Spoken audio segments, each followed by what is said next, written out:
দর্শক, এই মুহূর্তে জিয়া উদ্যানের সামনে রয়েছেন সহকর্মী তানভীর সিদ্দিক টিপু। যাচ্ছি তার কাছে। টিপু, মাত্র কয়েক ঘন্টা আগে খালেদা জিয়ার দাফন সম্পন্ন হলো। এই মুহূর্তে জিয়া উদ্যানের সামনের পরিবেশ কেমন দেখছেন?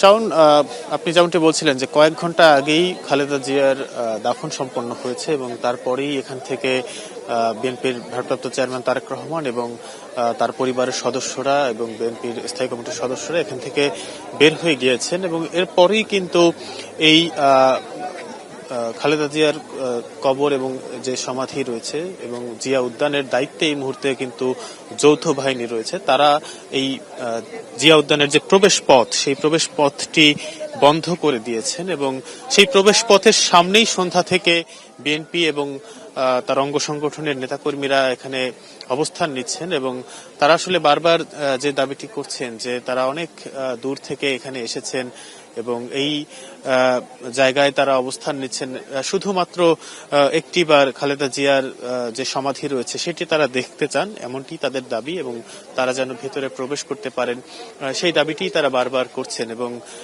খালেদা জিয়ার বিদেহী আত্মার জন্য তারা মাগফিরাত কামনা করছেন, দোয়া প্রার্থনা করছেন এবং যেমনটি বলছিলাম যে এই মুহূর্তে জিয়া উদ্যানের পুরো দায়িত্ব কিন্তু এই মুহূর্তে যৌথ বাহিনীর কাছে, অর্থাৎ আর্মি, বিজিবি, পুলিশ এবং র্যাবের সমন্বয়ে গঠিত যে যৌথ বাহিনী আপনি দেখতে পাচ্ছেন যে আইন শৃঙ্খলা রক্ষাকারী বাহিনীর সদস্যরা তারা কিন্তু জিয়া উদ্যানের যে প্রবেশ পথ সেটি একেবারে রুদ্ধ করে এখানে দাঁড়িয়ে আছেন, যাতে করে কোনো বাইরের কোনো মানুষই যেন ভেতরে প্রবেশ করতে না পারে এবং যে নিরাপত্তা বা ভেতরে সেটি যেন বিঘ্নিত না হয়। একই সাথে ভিতরে আপনি জানেন যে যেহেতু কিছুক্ষণ আগেই দাফন সম্পন্ন হয়েছে, অর্থাৎ পুরো সংস্কার, কবরের যে সংস্কার করা বা আরো যেসব আনুষঙ্গিক কার্যক্রম রয়েছে সেগুলো এখনো চলমান।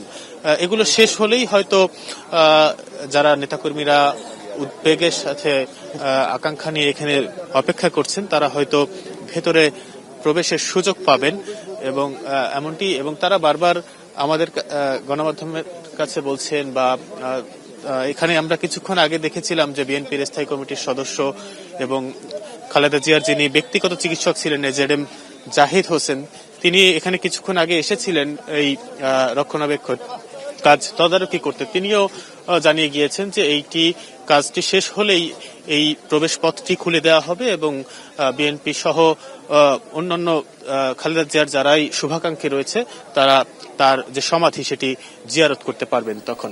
শাওন, মা, পিম্পল 5 দিনেই চলে যাবে। যাবে না মা।